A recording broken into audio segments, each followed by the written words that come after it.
আমি আয়া পড়ছি লাউ খেতে। So is this like not is but everything is a fair and lovely, ঠিক আছে? আমি এখন লাউ পাতা তুলে নিমো। এই দেখুন, বিসমিল্লাহ।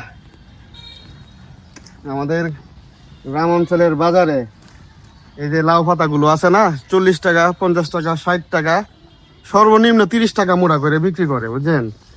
এই দেখুন, আমি কিন্তু প্রায় সময় কই যে ঢাকা শহরের মানুষ আমরা যা খাই তা কিন্তু খাইতে পারে না, কারণ তারা পায় না, চোখের সামনে পায় না, তারা খাইব কি?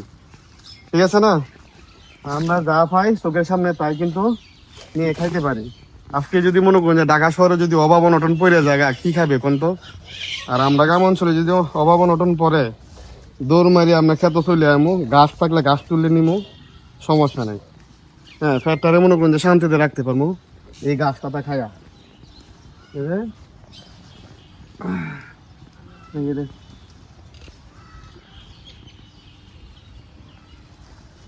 আমি আমার উঠানের সামনে লাউ গাছ লাগাইছি, হইতেছে আলহামদুলিল্লাহ। এখন আমার চাচাতো ভাইয়ের ক্ষেত আইছি, আপনার লাউ পাতা নেওয়ার লাগবে। আমার খুবই ইচ্ছা করতেছে লাউ পাতার শাক খাইতে, মানে যেটাকে বলি লড়ার শাক। এটা আবার সবাই বুঝতো না, এই লড়ার শাকটা সবাই বুঝবে না, কিছু কিছু মানুষ বুঝবে, কিছু কিছু মানুষ বুঝবে না।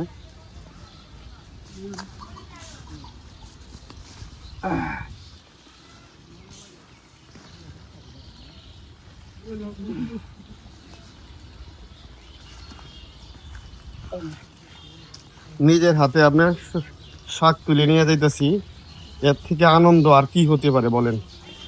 হ্যাঁ, এর থেকে আনন্দ আর কি হতে পারে আপনাদের কোন? এরকম ভাগ্য কয় ব্যক্তির আছে কোন? হ্যাঁ, ঢাকা শহরে যখন ছিলাম খাওয়ার লাগে খুব কষ্ট করছি, বুঝলেন? মেসো যখন থাকতাম তখন খুবই কষ্ট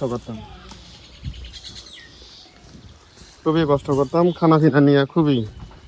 আর গ্রাম অঞ্চলে দেখুন, নিজের এলাকাত নিজের গ্রামের বাড়িতে খাবার দাবারে কোনো কষ্ট নাই, একদম সুখী। আলহামদুলিল্লাহ, শুক্রিয়া জ্ঞাপন করি মহান আল্লাহ তাআলার কাছে, কারণ কোনো কিছুর মধ্যে কোনো কিছু থেকে আপনি অভাব রাখে নাই, সব কিছুই পূরণ করতে পারছি আলহামদুলিল্লাহ, সব কিছু থেকে পূরণ করছি।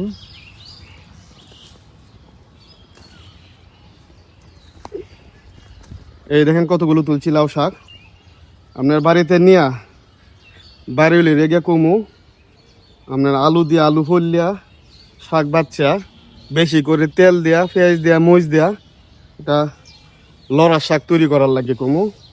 আপনার খাইতে যে ভাল লাগবো রে ভাই, আপনার কইয়া বুঝাইতাম না, বুঝেন গিয়েছি। আমি আপনাদেরকে বইলে বুঝাইতে পারবো না, এত পরিমাণ ভাল লাগবো।